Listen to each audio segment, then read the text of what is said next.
विगत 13 दिनों से राजस्थान की सरकार 5 सितारा बाड़े में बंधक है। विधायक और मंत्रियों को राजस्थान की जनता ढूंढ रही है। मुख्यमंत्री की भाषा को आपने सुना होगा, किस कदर विचलित हुए। और आज माननीय प्रधानमंत्री जी को एक पत्र जो मुख्यमंत्री जी के द्वारा लिखा गया, वो स्पष्ट संकेत करता है कि सरकार अल्पमत में आ चुकी है और इसी कारण बिना वजह वो माननीय प्रधानमंत्री जी, माननीय गृह मंत्री जी और भारतीय जनता पार्टी के नेताओं को आरोपित करते हैं। भूल जाते हैं नैतिकता और लोकतंत्र की दुहाई देने वाले माननीय मुख्यमंत्री जी, आपातकाल उन्हीं की पार्टी की देन थी। इस देश में 93 बार 356 का दुरुपयोग आपके समय हुआ।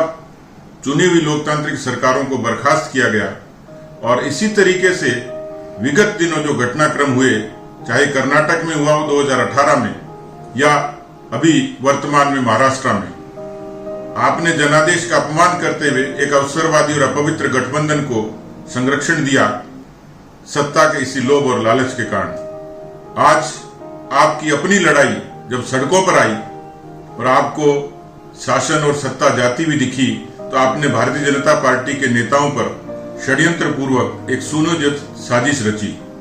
मैं आपके पत्र का जवाब लेकिन मैं जनता के दरबार में भेज रहा हूं। फैसला जनता करेगी, लेकिन हकीकत राजस्थान की जनता जान चुकी है। कोरोना के ऐसे संक्रमण के समय में बहुत सारे ऐसे मुद्दे थे, लेकिन हमने पूछा कि बाड़े से बाहर कब आएगी सरकार। ये संवैधानिक संकट आपकी देन है, आपकी पार्टी के अंतर्कलह की देन है, आपके आला कमान की कमजोरी की देन है।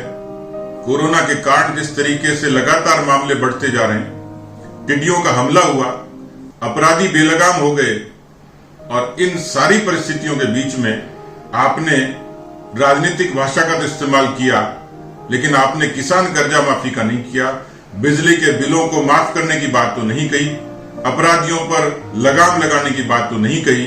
इसलिए जो पत्र आपने आज लिखा, उससे स्पष्ट हो गया कि कुर्सी जा रही है।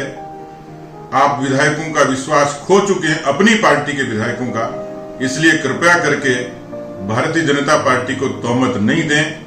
थोड़ा बहुत भी जमीन बचा हो तो नैतिक रूप से आप राजस्थान की जनता को सेवा के लिए, अपने आप को प्रस्तुत करने के लिए उन विधायकों और मंत्रियों को कम से कम उनके दफ्तरों तक तो पहुंचाएं, क्योंकि उनके क्षेत्र की जनता उनको ढूंढ रही है। इस तरीके के पत्रों के माध्यम से आप राजस्थान की जनता की सहानुभूति नहीं बटोर सकते। सच सामने आ चुका है। इस प्रदेश में संवैधानिक संकट का, अराजकता का कारण कोई है तो आप खुद हैं, आपकी पार्टी है।